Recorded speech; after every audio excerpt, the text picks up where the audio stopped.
Alors, séquence 4 et dernière séquence, il nous reste 10 minutes maximum.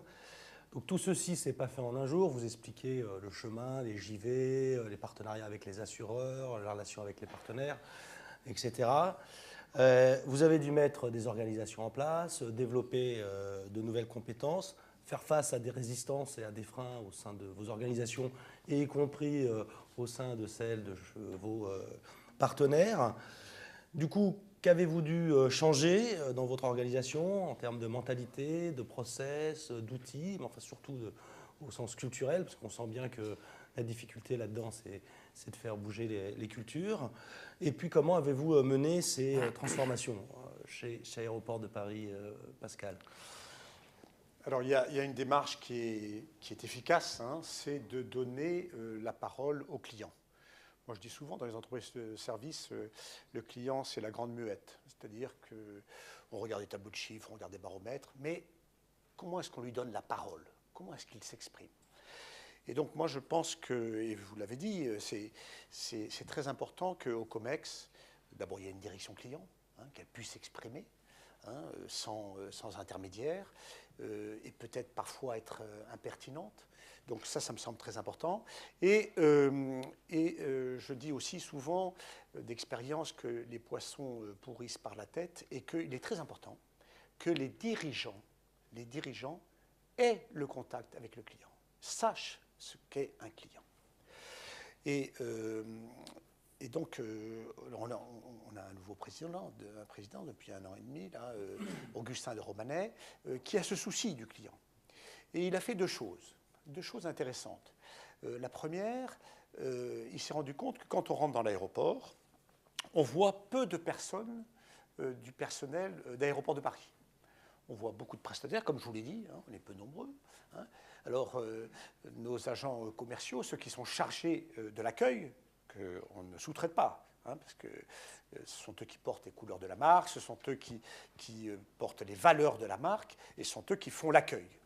Eh bien, eux, on les voit parce qu'ils ont un uniforme aux couleurs d'Aéroports de Paris, qui est un orange un peu pétant.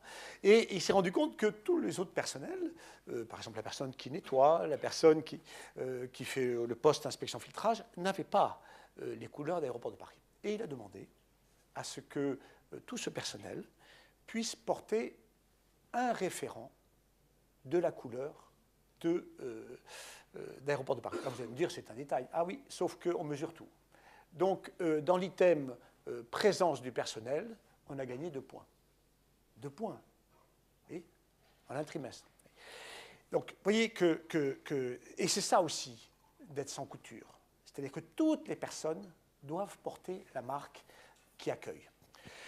La deuxième chose qu'il a faite, et je trouve ça remarquable, c'est que ces personnes, les agents commerciaux qui accueillent, il a souhaité s'impliquer dans leur recrutement. Donc on recrute régulièrement des agents commerciaux, et il a souhaité que la promotion nouvellement recrutée soit accueillie, mais pas n'importe comment. Et il pense que l'accueil et les métiers du service, ce sont des métiers de gentleman qui s'adressent à des gentlemen. Donc, il a fait la première réunion de la promotion dans un grand hôtel parisien, un peu comme celui-là, mais encore un petit peu au-dessus. Hein. Et il les a accueillis à un petit déjeuner. Voilà. Il les a accueillis à un petit déjeuner en disant, voilà, vous êtes des gentlemen au service de gentlemen. Expliquez-moi qui vous êtes, pourquoi vous avez choisi ce métier, pourquoi vous avez choisi cette marque, etc. Je peux vous dire que ça a un effet extraordinaire, en interne et en externe. Donc la première chose, pour moi, et d'expérience, c'est de convaincre le COMEX que le client, c'est stratégique. Et je crois qu'il ne se passe pas un seul COMEX sans qu'on parle du baromètre, sans qu'on parle des remontées clients, sans qu'on parle... voilà. Et tous les dirigeants d'entreprise, jusqu'au président, sur leur part variable, sont incentivés sur la satisfaction client. On aimerait que nos partenaires rentrent dans cette logique. Ce n'est pas encore le cas. Voilà, on milite pour, mais ça va venir. Hein. Donc, la part variable, la satisfaction client, elle est Vous avez fait un long chemin là, depuis 5-7 ans. Oui. Vous avez créé une direction de la satisfaction client. Oui. Vous êtes battu un petit peu avec les unités opérationnelles, Oui. puisqu'il a fallu Ouais. installer Ouais. cette direction de la satisfaction au client auprès des opérationnels qui au fond, avant, détenaient ce Ouais. contact direct avec Ouais. le client et, Ouais. et pensaient aussi avoir la compétence et Ouais. le savoir. Quelles sont les autres choses que vous avez mis en place là, ces dernières années qui montrent le changement en matière d'organisation, de culture? Vous avez mis Ouais. en place l'université du Bien sûr, service. bien sûr. Vous avez tout à fait raison. Hein. C'est-à-dire qu'il faut mettre en place des structures. Hein. Ça ne se fait pas dans une entreprise de culture d'ingénieur. Il faut qu'il y ait de la visibilité. Donc c'est vrai, nous avons mis en place cette direction de la satisfaction client qui a créé ces référentiels, hein, référentiel arrivée, référentiel départ, référentiel correspondance, avec les directions opérationnelles, hein, et maintenant on déploie ces référentiels. Voilà, ceci n'existait pas et ça existait grâce à cette direction de la satisfaction client. On a mis en place aussi une université du service, ça c'est très important parce que ça permet de mutualiser, hein, de créer de la porosité sur cette culture client avec nos partenaires. Hein.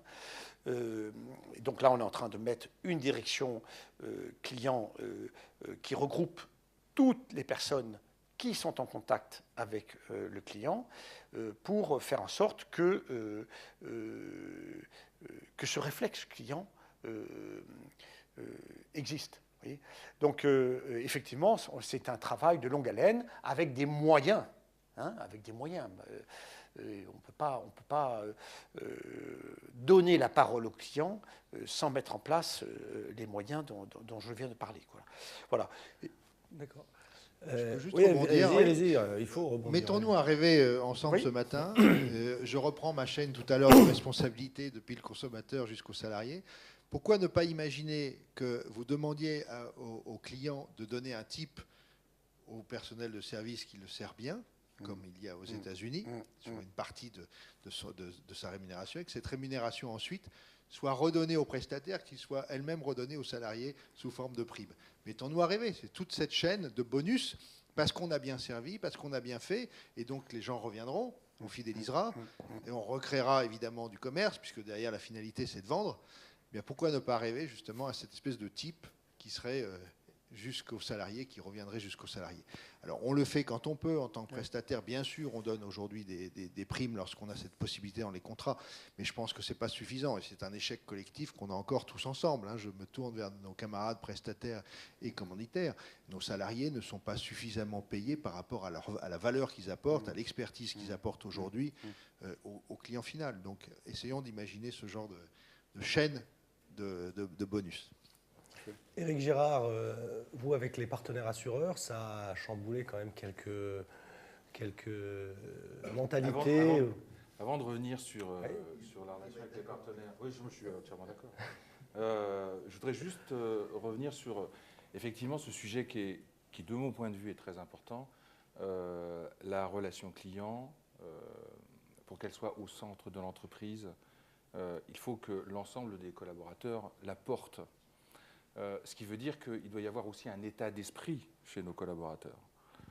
Et ça, c'est quelque chose qu'il ne faut pas mettre de côté. Ça ne se décrète pas. Que l'on ait cette sensibilité client, cela est aussi rendu possible à partir du moment où on essaye de mettre en place dans son entreprise un environnement qui va permettre aux gens de se réaliser. Arrêtons de se raconter des histoires. Si on a des gens... C'est pour ça que je suis assez d'accord avec cette espèce de rêve qui ferait que finalement, on va pouvoir rémunérer pour la valeur que représentent nos collaborateurs. Mais c'est une réalité. Nos collaborateurs pourront véritablement délivrer un service de qualité exceptionnel qu'à partir du moment où ils sont heureux, qu'ils sont bien dans leur peau.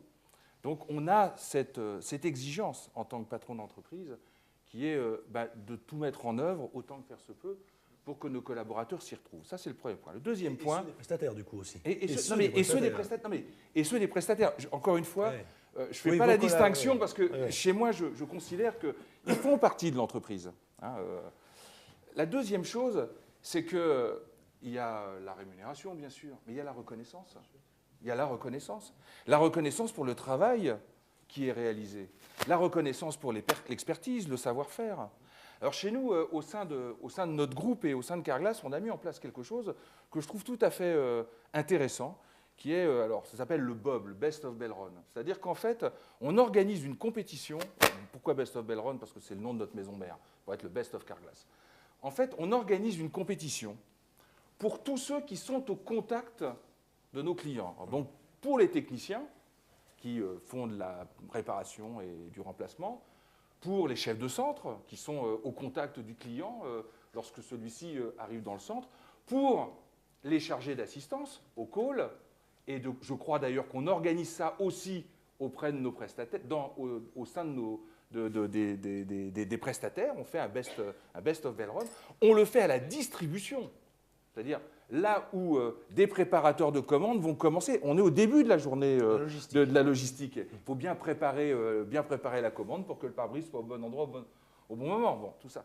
On organise cette compétition et cette compétition permet finalement de fédérer l'ensemble de l'entreprise autour de personnels qui vont magnifier leur job et qui vont montrer non seulement aux collaborateurs de l'entreprise, mais à des clients, à des journalistes, enfin, c'est ouvert bien entendu, montrer finalement comment chacun se dédie à son travail, se dédie au client, parce qu'en fait, le Best of Belron, il est centré sur le client. Et cerise sur la gâteau, on a une compétition mondiale où les meilleurs dans chacun de leurs domaines se retrouvent dans un pays en Europe.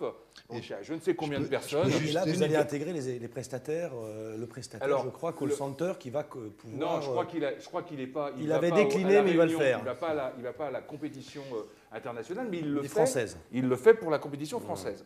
Encore une fois, il est intégré, il fait la même chose que ce qui se passe au sein de Carglass. Mais voilà, je voulais parler de ça pour dire que, parce que c'est une extraordinaire reconnaissance. Moi, je vous assure que quand on voit comment nos collaborateurs peuvent se mobiliser avec une espèce d'énergie extraordinaire pour pouvoir démontrer tout leur savoir-faire, vous êtes là, vous êtes fiers, vous êtes, j'allais dire, j'ai employé un terme un peu familier, mais vous êtes impressionnés, vraiment impressionnés, et ça, c'est de la reconnaissance. C'est important pour justement construire une relation client qui soit importante. Et pour témoigner, les personnes sont clés dans une relation client. Pour témoigner et pour aller dans le sens de Carglass, Carglass est parteure des 24 heures de la relation client que la FRC organise tous les ans. Et nous remettons, Stéphane le sait bien puisqu'il est autour de la table du jury, nous remettons tous les ans un diplôme, le meilleur téléconseiller de France. Et c'est pour ça que Carglass est partenaire de cet événement. C'est de la reconnaissance. Et la reconnaissance participe à la qualité d'une relation client. Alors pour revenir sur la question, désolé Jean-Marc. Quelle était la question? Non, mais je me rappelle très bien quelle était la question. C'est quel changement, quelle transformation. Oui. Ce n'est pas du tout évident. En fait, dans une entreprise comme la nôtre, relativement standardisée quand même, alors, un service qui est parfaitement identifié par, j'imagine, vous tous, c'est simple, réparation, remplacement dans des garages, des clients qui viennent chez nous, et puis on va leur donner un service qui, dans l'absolu, doit être le même pour tout le monde. Bon, bien sûr, mais le même pour tout le monde. Et si on revient sur tout ce qu'on a pu échanger ensemble, la relation client, c'est pour parler du client, servir le client, mais le client, il est unique et multiple. Et chez nous, dans une entreprise organisée en réseau, avec énormément de standards, surveillée en plus, très surveillée, parce qu'on doit s'assurer que ça se passe comme on souhaite que ça se passe. L'enjeu, pour justement, si je reviens sur la création de valeur, être capable d'apporter à chacun de nos partenaires quelque chose qui correspond à leurs attentes, ça va être de différencier. Et différencier, c'est un challenge extraordinaire. C'est un challenge extraordinaire. On pourrait se dire, c'est pas compliqué. Par exemple, pour telle compagnie, vous allez dire telle chose. Pour telle autre, vous allez dire encore autre chose. Pour telle mutuelle, vous allez proposer tel service. Ça, c'est ingérable. Ça. Mais c'est ingérable. Enfin, c'est ingérable. Non, c'est gérable. C'est gérable. Mais c'est compliqué. C'est une culture de changement qui est absolument extraordinaire, très, très importante. Et là, on est dans le cœur de la relation client. Le client, il n'est pas unique, il est multiple. Et donc, ça a nécessité de notre part de repenser aussi notre façon de travailler au sein de Carglass et finalement de voir de quelle façon le client, en étant au centre de nos process, qu'est-ce que ça avait comme conséquence sur le fonctionnement de chacune des fonctions en charge finalement d'un aspect de la relation client. Et entre autres choses, On est en train aujourd'hui de complètement changer le rôle de nos chefs de centre qui savaient très bien accueillir le client qui venait à lui, ça plutôt fort, mais s'occuper de ceux qui lui envoyaient le client, notre histoire. Et donc on est en train de faire en sorte qu'aujourd'hui nos chefs de centre intègrent cette bidimension qui est le client final, celui qui est dans nos centres, mais aussi le prescripteur. Et donc on est en train de faire en sorte qu'ils puissent qu'ils puissent aller voir nos clients, comprendre véritablement quel est leur objectif de service, qu'est-ce qu'ils veulent qu'on fasse spécifiquement pour leur assurer, pour qu'effectivement on puisse avoir cette continuité de service et qu'on puisse s'intégrer dans les objectifs de nos clients. Je donne juste cet exemple, c'est beaucoup plus large que ça, et c'est une vraie transformation pour l'entreprise, et c'est un enjeu énorme. Si on pense client, on doit penser différenciation, on doit penser segmentation, on doit penser complexité. Il ne faut pas se voiler la face. Si on va aller au bout des choses, c'est complexe. Ce n'est pas juste quelque chose qu'on écrit sur un morceau de papier en se disant « chouette, ça va marcher » parce qu'on a envie que ça marche. Et donc, il y a beaucoup de change management. Il est nécessaire, effectivement, d'emmener les équipes avec soi, de leur faire comprendre pourquoi on est dans cette dimension-là. Le sens est important. Encore une fois, le sens est important. Et c'est un travail de longue haleine. Donc, je n'ai pas toutes les réponses encore, Jean-Marc. Mais ce qui est certain, c'est que chaque client est unique et on doit être capable de lui apporter une réponse adaptée. Oui, bon, Éric a tout Éric, dit. pour conclure, le sens des clients, le sens du client avant tout, c'est ce que je retiens de cette table ronde. Et surtout, évidemment, nos organisations vont être transformées. On voit bien d'abord que les compétences de nos salariés vont devoir monter de plus en plus, puisque le consommateur est beaucoup plus exigeant. Et quand il arrive sur nos centres de relations clients, il arrive avec tout un tas d'informations, il a échangé avec sa communauté, etc. Donc il va falloir monter le niveau de compétences, en faire des analystes, en faire des gens qui savent écrire, qui savent lire, qui savent comprendre et qui savent répondre, bien sûr, et dans toutes les langues et 24 heures sur 24, puisqu'il n'y a plus de frontières. Je pense qu'il va y avoir à inventer de nouvelles organisations du travail, et mettons-nous encore à rêver. Zappos est en train de le faire, c'est-à-dire qu'il supprime des hiérarchies. Ce sont les tribus qui prennent, les nomades qui prennent le pouvoir. Donc on ira chercher les expertises peut-être en mouvement, en nomadisme, en télétravail. Je salue des entreprises qui ont été assez innovantes en matière de télétravail. Pourquoi ne pas imaginer avoir demain des auto-entrepreneurs et avec toute la chaîne de prestataires dont vous parliez tout à l'heure, des auto-entrepreneurs, des gens qui soient totalement autonomes, qui apportent leur expertise au service du client, pour avoir ce sens du client dont vous parliez. Merci. Alors, s'il y avait une question d'un internaute, la pression économique ne rend-elle pas plus difficile l'excellence du service client? Est-ce qu'on n'est pas dans une équation, une contrainte impossible? Oui, si, vas-y, bien sûr. Aujourd'hui, on est dans une recherche, évidemment, de coûts. On parle avant tout de prix et de coûts. Mais je pense que les entreprises qui sauront, encore une fois, faire des choix et mettre un peu moins d'investissement dans la communication et plus dans la relation client, gagneront et gagneront vite, parce que le consommateur le saura. Il saura le mesurer.